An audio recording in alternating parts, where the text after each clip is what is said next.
Si Lampéry m'était compté. Salon de Provence, 13 300. Interview de Robert Messon par Marco Bruna, 13 300. Le 16 juillet 2014. Partie B.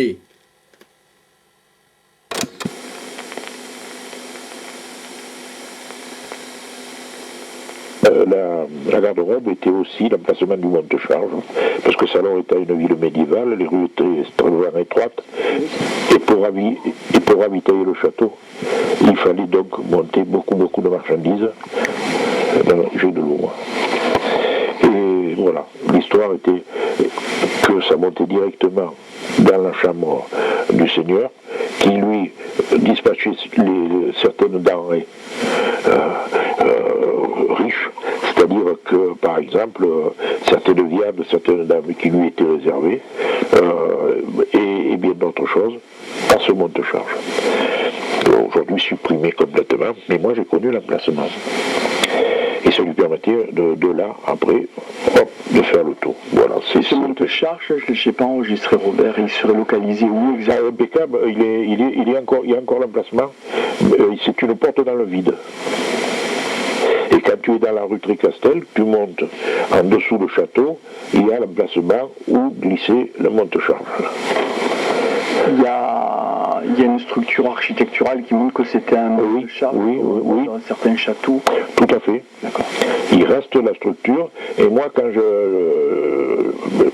j'étais là-bas, il faut dire que bon, j'étais en 61 et 62 là-bas. Bon, c'est pas d'aujourd'hui, hein, je ma carte toujours, je la garde fièrement, parce que c'est la plus ancienne carte qui est. Elle doit être dans un tiroir, je ne sais pas où, mais je l'ai toujours. Et toujours est-il qu'il y avait encore les fers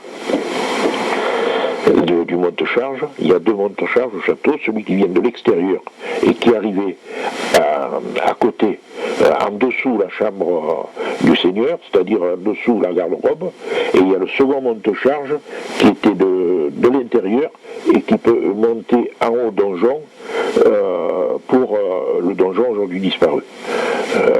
La tour vieille de l'époque rasée à la Révolution française. Voilà. Au cause de ruines. Oui, mais enfin disons que ça gênait beaucoup, parce que ce donjon-là, on pouvait voir jusqu'à Arles, à l'époque. Et en dessous, évidemment, ici, en bas, c'était le réfectoire. Et ici, c'était les cuisines. Ici, c'était le réfectoire, avec une immense cheminée, qui est aujourd'hui murée. Et ce réfectoire, on pouvait recevoir jusqu'à 200 personnes.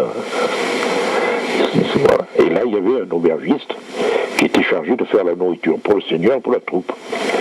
Alors le seigneur offrait à manger à la troupe. La troupe ne payait pas ses repas, et il n'y avait pas que ça. Et ceux qui étaient, qui avaient porté, disons, je ne dirais pas allégeance, mais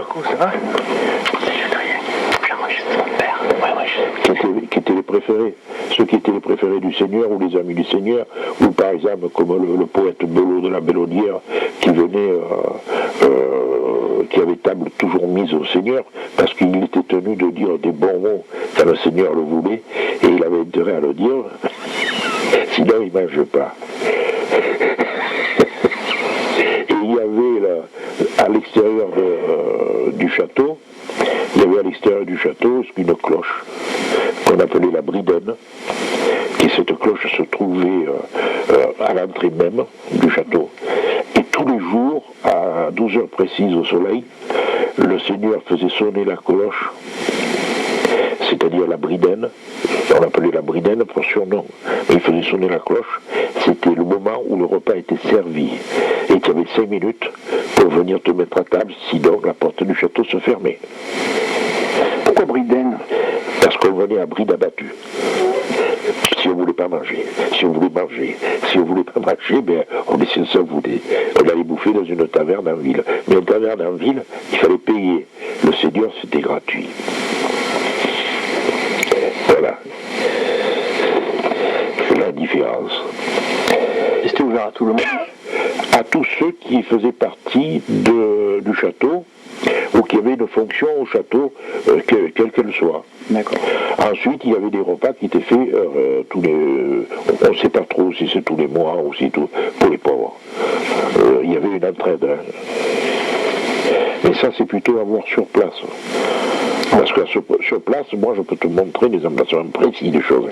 Est-ce que là, sur une carte postale, c'est un peu... tu comprends ce que je veux dire? La Giberne du week-end. Après les cartes postales, je sais pas, elles tombent comme ça dans le désordre. Ouais. Ah voilà, ça c'est encore...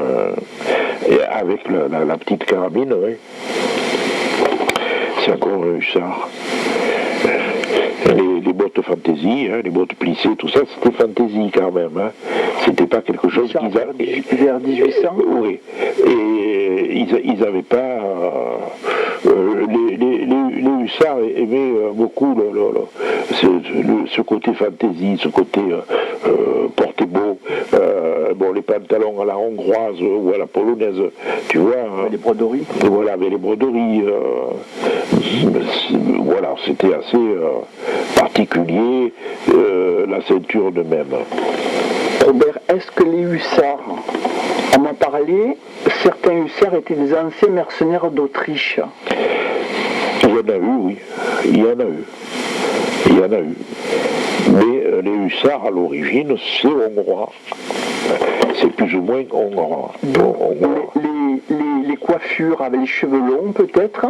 Ils faisaient tresser pour se protéger les oreilles, ou en double tresse pour se protéger les oreilles d'origine de l'Est. Des coiffures, c'était la mode pour les hommes d'avoir les cheveux longs à cette époque. Oui, mais au combat, quand il y a les cheveux qui deviennent se balader devant les yeux, tu risques d'avoir une mauvaise vision des choses et de te faire couper le cou facilement. Alors c'est pour ça qu'avant le combat, on les tressait. D'accord. Toujours. C'était valable pour tous les soldats, pas uniquement pour eux. Plus pour la vision. Entre autres. Bon, ça c'est la chapelle. Ici, bon, c'était comment on appelle ça, le chœur. C'est là où se trouvait l'hôtel. Maintenant, on a ouvert, avec la fenêtre ouverte maintenant sur l'est. Voilà. Et derrière, il y avait une passerelle. Dessus, il y avait une passerelle pour aller d'une pièce à l'autre, qui aujourd'hui a disparu. Tout ça a disparu parce que ça, c'était un ciel ouvert, là. Voilà, donc... Vers 1500... 1599-1521, Jean Ferry, quand il fait scinder la chapelle de Sainte-Catherine en deux. Est-ce que tu peux en dire un peu quelques mots à mon TS, Robert? Alors, disons qu'à ce moment-là, la chapelle Sainte-Catherine était fermée à l'entrée par une grille. Séparant de 3 mètres environ le mur ouest de la chapelle, pour permettre au peuple de venir derrière cette grille assister à la messe alors que les seigneurs étaient de l'autre côté. Et voilà, cette grille aujourd'hui a totalement disparu, mais on en voit encore la trace sur les murs. Ensuite, donc les seigneurs qui venaient par le haut ont voulu avoir une petite chapelle privative. Alors pour avoir une chapelle privative, le prêtre de l'époque, donc on ignore le nom, ne voulait pas lui se taper 2 messes. Quand il en faisait une, c'était une messe. Alors pour pas que tout le monde profite de la messe, la partie haute de la chapelle en haut était ouverte avec une grille. Ce qui permettait d'entendre la messe à la chapelle dite haute de la chapelle dite basse. Alors la chapelle basse a été après réservée au peuple et c'est-à-dire à tous ceux qui vivaient au château, les palefreniers, les machins, tous ceux qui entretenaient notamment le poulailler qui était immense, le pigeonnier, voire des chèvres, des cochons qui traînaient un peu partout. Donc ça a permis d'avoir l'hôtel en bas et dans la messe de 2 côtés. Parce que ici, là, il y avait le cul-de-four, qu'on appelle, tu sais, l'endroit où il y a l'hôtel, qui était recouvert jusqu'en haut, jusqu'à l'espace qui ici était ouvert. Ça, c'est à voir sur place aussi. On voit les détails architecturaux qui restent sur les côtés. Voilà, c'est ça. Ça se voit sur place. Alors là, la grande anecdote ici, la grosse blague, là, hein, c'est le coffre.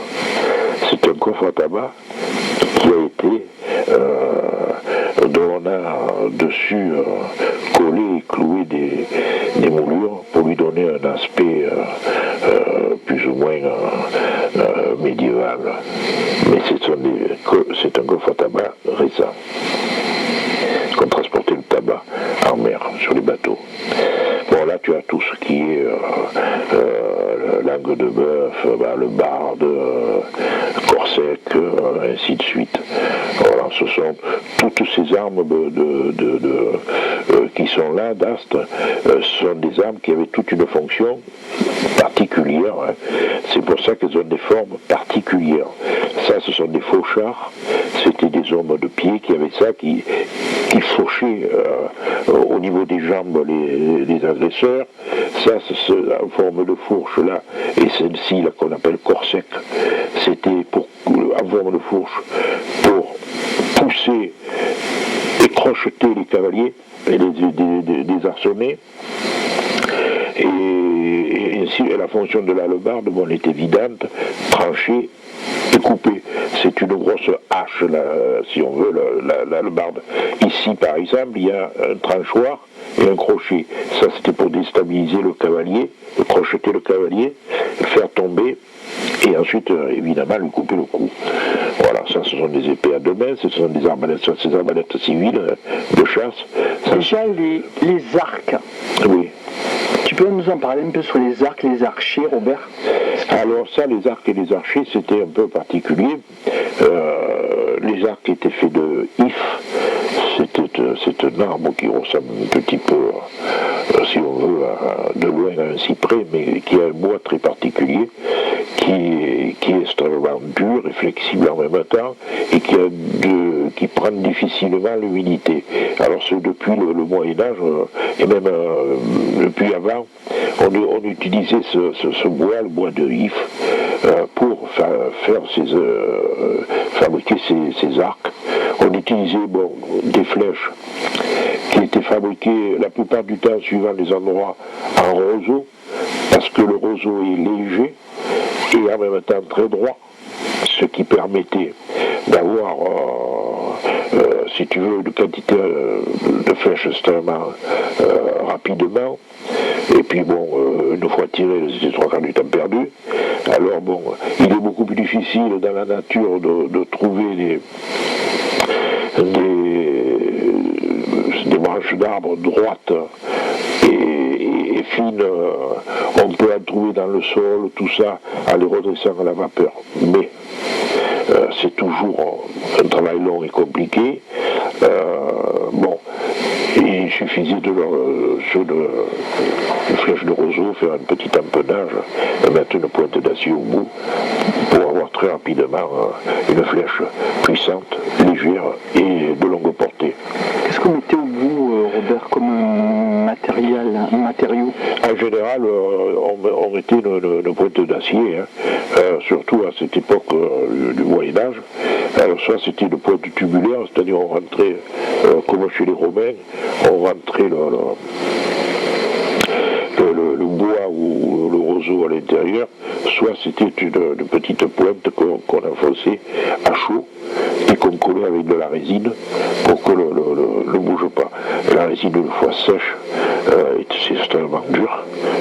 Il faut une résine qui a été chauffée, parce qu'on chauffait la résine pour faire évaporer la térébenthine et l'huile dedans, et conserver que la partie collante. Et cette partie collante, une fois coulée, maintenait fermement la pointe d'acier ou toute autre chose, même un outil, et une fois séché, est extrêmement dur. D'ailleurs, c'est avec cette résine qu'on faisait la colle pour la construction de la malle. Et l'arbalète, un carreau d'arbalète, ça peut transpercer une armure, c'est ça? Oui, ça peut transpercer une armure parce que le carreau d'arbalète est extrêmement puissant Alors là, le carreau d'arbalète était très court, assez court. Donc là, il était fabriqué en bois, on pouvait trouver facilement des bois droits et courts, où on mettait une pointe d'acier en fonction dont la forme dont les formes étaient différentes en fonction de l'objectif, de ce qu'on voulait faire. Alors soit c'était pour les côtes de maille des pointes très effilées qui traversaient la côte de maille facilement, soit c'était des tranchoirs pour couper la tôle s'il y avait comment on appelle ça, une armure. Ou utiliser des pattes des chevaux pour faire des arsenaux. Voilà, et des tas de fonctions comme ça. Parce que bon, au Moyen-Âge, celle-ci par exemple, et là, sur l'armure, il y a souvent qu'un côté blindé, j'ose dire, un côté très épais. Parce que l'armure, c'est le char d'assaut d'avant. Hein. Il y a un côté très épais, le côté qui est mis face à l'ennemi. L'autre côté est beaucoup moins épais, c'est de la tôle toute simple, qui protège un petit peu, mais qui permet d'avoir un bras articulé où qu'on puisse facilement jouer et faire fonctionner, jouer avec le sabre, faire fonctionner son bras. Alors, on ne pouvait pas, comment dirais-je, mettre tu vois là ici ça se voit. Hein. Elles sont pas symétriques. Voilà. Tu le vois. Elles sont asymétriques ces armures, oui, effectivement. Tu vois ici, elle est très épais, c'est le côté qu'il offrait à l'ennemi. Là-dessus, tu peux y aller, aucun carreau d'arbalète ne le traverse, et aucun coup de sabre ne le démolit. Mais l'autre côté, tu vois, il est beaucoup plus fin, beaucoup plus articulé. Voilà. Ici, c'est pareil. On évite la gorge, les coups à la gorge, et ainsi de suite. Voilà. L'autre, par exemple, beaucoup plus léger. Et ici, c'est un petit peu différent parce qu'elle était beaucoup plus décorative qu'efficace. La noire. Voilà. D'accord. Parce que bon là, et après, les cuirasses, après, elles ont été totalement éprouvées. Hein. Alors après, ce qu'on faisait, la plupart, jusqu'à l'Empire, on avait ce qu'on appelle la balle d'épreuve sur les cuirasses. C'est-à-dire, il y a une marque de balle là qui s'enfonce dans la cuirasse. Et si elle, à 50 pas, la balle traversait la cuirasse était considérée comme mauvaise. Si elle ne traversait pas, on considérait comme bonne. Et aucun militaire n'aurait mis une cuirasse qui n'avait pas la marque de la balle. Parce que c'était la garantie que la balle ne traversait pas. Voilà, c'était tout simplement. Et le carreau d'arbalète, c'était un petit peu la même chose. Au départ, les cuirasses façon à la romaine, par exemple, cuir et métal, n'ont pas résisté face aux arbalètes, à la puissance des arbalètes. Alors donc on a fabriqué l'armure. Au Moyen-Âge, on a commencé à fabriquer l'armure pour se protéger. Mais l'armure, c'était un blindage, hein, parce qu'il y a des armures qui peuvent dépasser les 30 kg facilement. Hein, parce que le poids que transporte un homme, c'est environ 30 à 40 kg. Au-delà, c'est un handicap. Voilà. Donc, si tu veux, c'est pour cela que les côtés sont en ferraille coulée, épaisse, parfois de plus de centimètres. D'accord. Simplement pour te demander, Robert, l'arbalète, est-ce qu'il y a un moment donné dans l'histoire un pape qui a interdit l'arbalète? Oui, l'arbalète était interdite par la religion parce que étant trop meurtrière, considérée comme trop meurtrière. Au niveau du pape, je pense que tous les papes dès le départ l'ont interdit. Pendant les croisades, il était interdit d'utiliser l'arbalète par les seigneurs et tout ça. Le peuple pouvait, lui, d'une certaine manière. Voilà. C'est pour ça que les arbalètes de guerre, elles étaient utilisées souvent par des mercenaires et non pas par des gens qu'on embauchait exprès. Et non pas par la troupe normale, parce que c'était interdit pour la troupe normale. Voilà.